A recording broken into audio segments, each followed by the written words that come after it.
नमस्कार दोस्तों T20 world cup 2026 में सेमीफाइनल के लिए खेल या कहें आप दौड़ शुरू हो गई है। लेकिन आज का पहला मैच पाकिस्तान न्यूजीलैंड का जो मैच था वो नहीं हो पाया बारिश की वजह से, और कोई रिजर्व डे भी नहीं है, तो फिर मैच दोबारा होगा भी नहीं।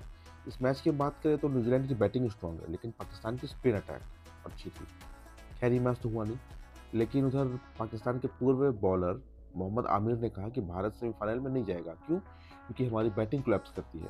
एक पाकिस्तान वाले मैच को छोड़ के देखा जाए तो उनके हिसाब से हर मैच में हमारी बैटिंग फ्लॉप्स की है, तो फ्लॉप रही है। कोई ना कोई एक आके बीच से खेल देता है।